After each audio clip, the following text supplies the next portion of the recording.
So I really would encourage you to smartly use credit cards to help fund your fix and flips. It's fantastic for materials. The conventional lenders don't want long-term loans. So if you're borrowing money and then it's like Fannie Mae, Freddie Mac, and then you pay it off within 6 months or 9 months and you start seeing a pattern there, you're going to get cut. So as long as you have reserves to handle the negative cash flow while you're rehabbing the house, the payments, the taxes, the insurance, whatever else is included there, as long as you have the reserves to handle that, or if you go over your budget, you're going to be successful. We were in negotiations. Investing in real estate. They're winning, they're making money. What's up, everyone? Welcome to the Real Estate Educators Podcast, where we provide the education you can build on. I am your host, Kevin Amolsch. We are back with another solo episode. We're doing these on a pretty regular basis at this point, where I get on the podcast by myself and try to give you as much information and knowledge or what I'm working on, what I'm thinking about as I possibly can. I hope you get some value out of this episode. If you do, please 5-star review and share this with a friend. We're really trying to help more real estate investors just like you. And the way we do that is by the reviews and the sharing. So thank you so much for your support with that. So if you're a real estate investor, you're a real estate educator, you're out there building a portfolio or providing content to other investors, this is the show for you. So I am going to go through bits and pieces of our CE credit hard money lending class in this episode. And the reason I wanted to do this is because once again, we are getting fantastic feedback from this class. I've been told multiple times that people that attend this free course learn more about fixing and flipping and hard money than they have in those $30,000 and $40,000 seminars and coaching programs and all of that. And I think the reason for that is because, first of all, we're just super honest and real. So we talk about what is actually happening in today's current market with hard money. We go through case studies. And then what we do differently is we make it really interactive. So we'll go through formulas on real deals. So we'll ask somebody in the audience, like, who's working on a deal right now that they want to make an offer on, they want to fix and flip it. You know, we get a handful of people, we choose one, so it's totally random, and then we go through the formula to determine what exactly to offer on that property. What's the most we could pay, what we should be offering on it. And because we're going through it live in class on a real live deal, I think there's a ton of value there. Now, obviously, I cannot go through that interactive process on this podcast, so that's not going to be included, but I am going to try to go through a good chunk of what we teach in that class. Now, the class is approved for CE credits, so realtors can come and learn this stuff for free and get credit for it. But it's not only for agents. In fact, I would say it's even more important for real estate investors to hear the content here than agents. So I'm going to go through some hard money here and some fix and flip funding options here to hopefully help you become a better real estate investor. You know, we're just talking about tools on the tool belt. If you have a nail and you got to figure out how to get the nail in the wood, you're going to pull out your hammer, right? If you have a screw, you're going to pull out a screwdriver. It's just what is the right tool for the right situation. So that's what we're looking at here. So let me go through some of the ways that real estate investors fund their fix and flips. First, you could go out and use just cash. Now, you need to have the cash in the bank to use this, and there's some advantages and disadvantages to using cash. So here's some of that. So the advantage to using cash is obviously you're not taking out a loan. You don't have lender points and processing fees and interest rates and carrying costs that is associated with a loan. So your profit on the deal will be much higher. In fact, sometimes deals that don't pencil with hard money have to be funded with cash to be successful because you're eliminating so many of the fees and costs. So that's the big advantage there is you'll be able to make more money on the deal. Some of the downsides, of course, is your return on your dollar is much less because you're putting so much of your cash at risk and into the deal. And another one is, again, risk. If you have all of your money tied up in a single deal or two deals, you're pretty exposed to that specific deal, that specific market. And if something changes or it doesn't go as well, if something doesn't go to plan, like you find some foundation issue, for example, you could be in a bit of trouble with that. And then, not that I dislike attorneys so much, but there are attorneys out there that are in the business of just suing other people, and they want to sue people with assets. So when you have real estate owned free and clear. It is public record, and it could create a target almost for some attorneys. So I like to try not to hold real estate free and clear because I don't want to show the world that I have some assets and make me a target for lawsuits. It's weird, like just a simple accident on the ski slope, and then all of a sudden you're getting sued and your real estate's at risk because they found that, you know. So that's some of the downsides to it. Another way I see people use uh, fund fix and flips is with lines of credit. Now, this could mean so many different things. You know, it's really common to have a home equity line of credit and use that to either pay cash because it looks like to the seller it's cash because you're pulling money from a different property.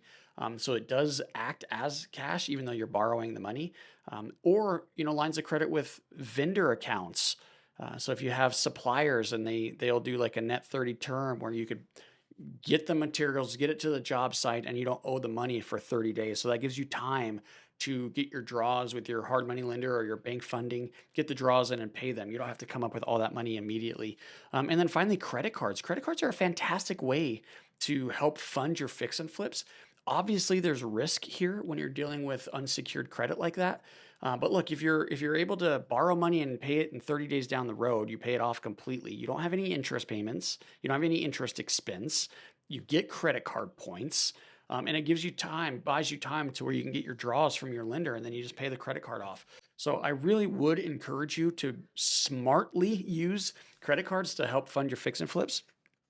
It's fantastic for materials. In fact, you know, a lot the contractors, they want to supply materials and just have you pay them because they're getting the credit card points, right? So what if you just say, I'll make sure the materials are on the site and then you capture that. There's also rebates that these contractors won't tell you about. So if you buy these toilets, for example, and they're water efficient or something, then they will get money sent back to them in a rebate. And they don't tell you this. So they're actually making more money than you think. And you could be getting the rebate. I know I went off a tangent there, but buy your own materials is oftentimes a more profitable way to fund your fix and flips. Some people use banks. Now, banks are good because they'll finance a portion of your purchase price and a portion of your construction. So, very similar to what we're going to talk about with hard money. But their loan to values and their loan to cost ratios are rather low and their approval timelines are slow. So if you're in like a hurry or you have deadlines, sometimes a bank will trip up. I've had this happen multiple times where we just couldn't get the approval from a committee in time, and so we're missing deadlines.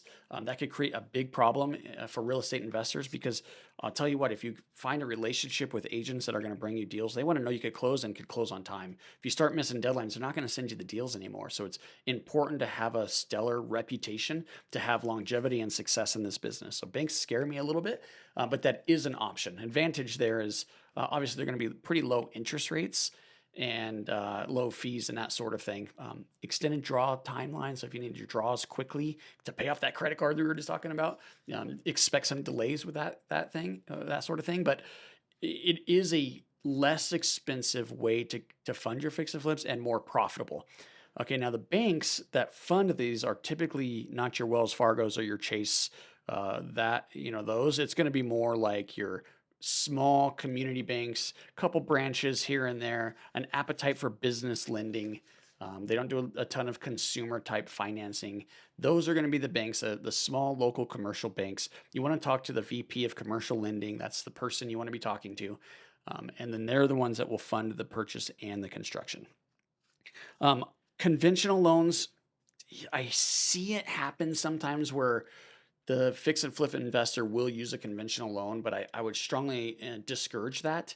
The conventional lenders don't want long term loans. So if you're borrowing money and then it's like Fannie Mae, Freddie Mac, and then you pay it off within 6 months or 9 months and you start seeing a pattern there, you're going to get cut off because you're creating problems for the loan originator and the originating bank, the originating lender. Because those loans get sold off, guys. It gets sold off into the secondary market, mostly to Fannie and Freddie. Fannie and Freddie makes their money on the interest payments, not on fees. So if the only are on their books for a few months, it creates a problem for them, and then they create the problem downstream. So whoever originated that loan becomes a problem for them, and then eventually it's going to become a problem for you.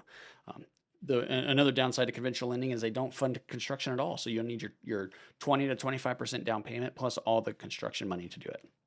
But that's going to be the cheapest outside maybe a line of credit, that's going to be the cheapest money you can get uh, in a loan anyway.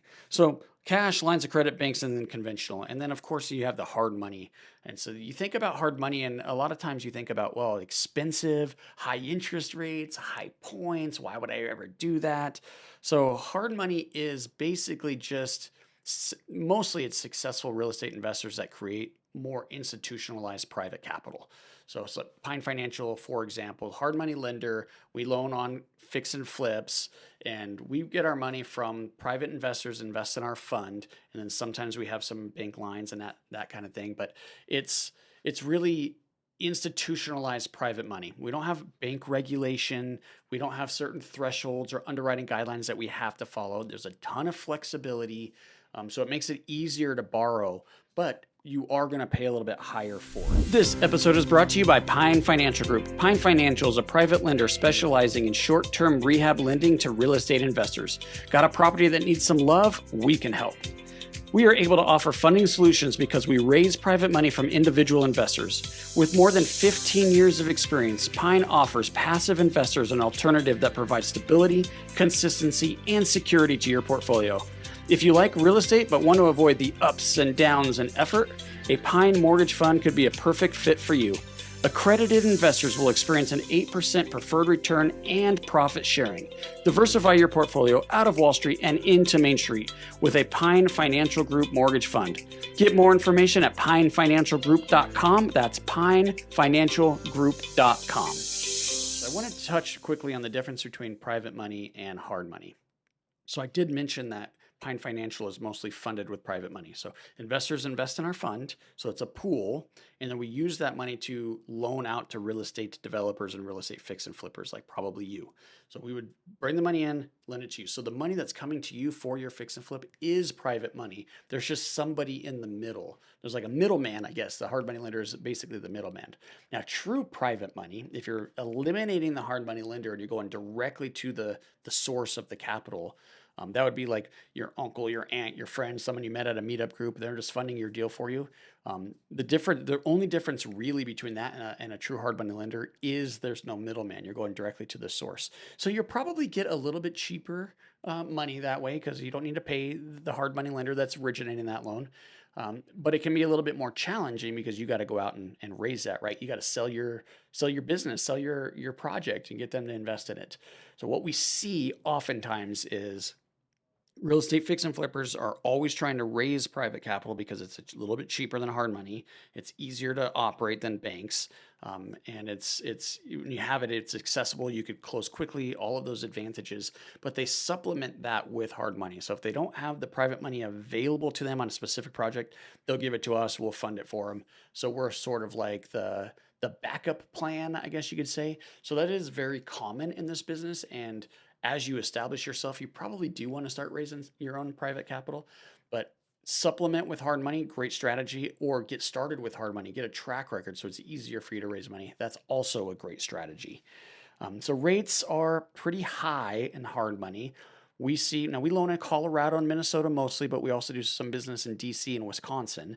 And I could tell you the rates vary depending on market, but you're anywhere from maybe 11, 12% up to like 15%, sometimes a tad higher than that. So it's very expensive.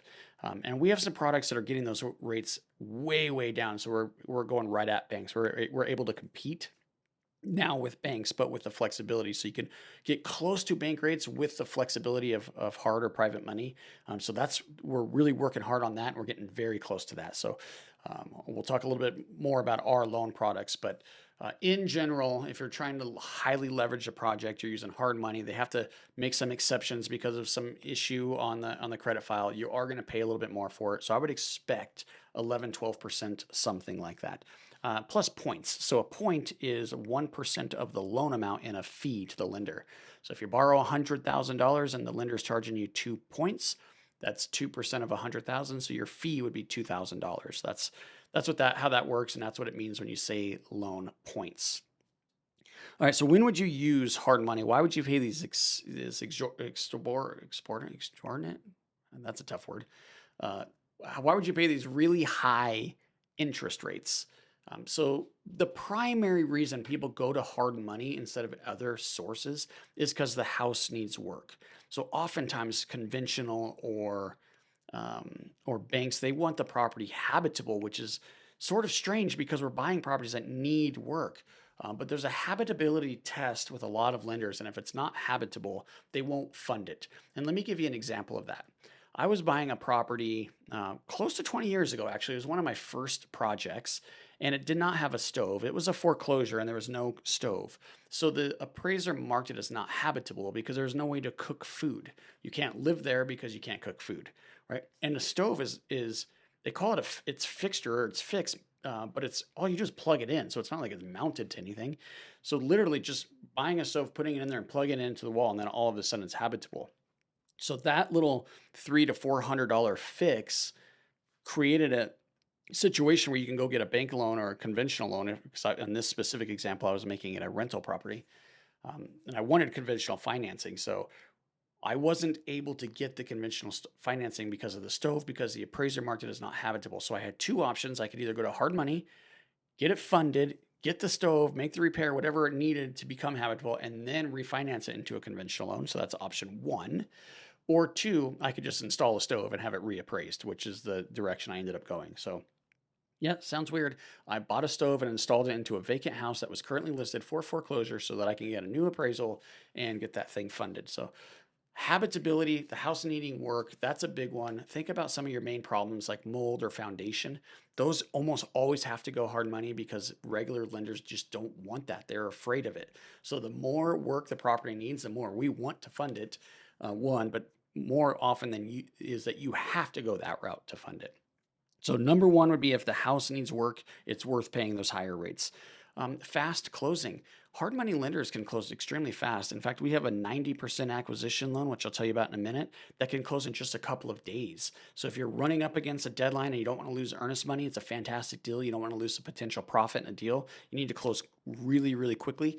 Hard money lenders can do that. Now, typically you'll see week, 2 weeks. Yeah, about 2 weeks is pretty common for hard money lenders because they still have to build a file. It is a loan and they still have investors they have to answer to. So it's, yeah, say call it 2 weeks, but that's much different than a conventional loan that might be 30 days or a bank, which could be as much as 45 days. So how quickly you need to close could direct you to which tool to pull out of the tool belt. Hard money is going to be the one that closes fastest, other than a line of credit that you already have established or cash. Limiting your cash out of pocket. This is probably the number one reason people use hard money. Uh, for us, we will own potentially 100% of the entire project, your purchase price, your repairs, and your closing costs. So that's a true no money down deal if you're finding the right projects to work on. Now, if you're not putting money down, you're keeping more money in your pocket, and that creates safety and security. Businesses go out of business because of cash flow and reserves. So as long as you have reserves to handle the negative cash flow while you're rehabbing the house, the payments, the taxes, the insurance, whatever else is included there, as long as you have the reserves to handle that, or if you go over your budget, you're going to be successful. Investors get themselves in trouble when they go over budget more than their reserves, or they don't have enough reserves to handle a hiccup, right? That's when you're going to get yourself in trouble. So if you could leverage your property higher, keep more money in your pocket, that will create some safety for you. And two, if you have more money in your pocket, it creates an opportunity to do more deals. So if you're trying to scale and you don't want to just do one at a time and you're trying to get bigger and improve and grow this into a legitimate business, you need to be able to figure out how to scale and how to fund these deals. So the less money out of pocket equals the more deals you could take on and do. And hopefully if they're quality deals, the more profit and the more money you could make for you and your family. So that is really the main reason. It's just less money out of your pocket, and then being able to create the opportunity to do multiple deals. And I mentioned earlier that sometimes fix and flippers will go raise private capital and supplement their business with us or other hard money lenders. Well, that's also true with if you're going to like pay cash or if you're going to go out and get more traditional bank financing. Eventually you're going to run out of money because there's big down payments or cash outlay requirements for that. So we see investors go to their bank first and they might do two or three and they get cut off and then they come to us. So we supplement both for banks and if you want to pay cash for your properties and then you run out of cash and you have a deal you want to do. So hard money is maybe not the the pretty girl at the party. It's more of the this sounds terrible, but pretty or not the pretty boy either, but the one that's kind of like you're getting close to the end of the night, the lights are coming on, we're there for you. So that's a big benefit for hard money lending. So a couple loans that we have and ways that we could help you and your business scale it, fund your fix and flips, make your profit. We have our flagship loan. That's the 100% rehab loan. So to give you a little background on what that is, it really is a zero money down, no money down deal. 100% of purchase, 100% of closing costs, all of your construction. That construction gets released to you in draws as you do the work, as we talked about. And that is up to 70% of the after repaired value, or ARV. So as long as you are buying it at enough of a discount and you're fixing it up, if you're at or below 70% all in of that completed value, we'll fund it all for you. So that was really what got Pine Financial Group started. That was the only loan we offered for probably 5 or 6 years. Super successful. Still a very attractive loan today. It's going to be a little bit more on the expensive side. And I'm not going to go over the pricing because it matters a lot what area you're investing in. But it's going to be a little bit more on the expensive side just because it's so high leverage. We're taking on more risk in that case. The other loan that we've had some success with is a 90% acquisition loan. The big benefit there is no appraisals.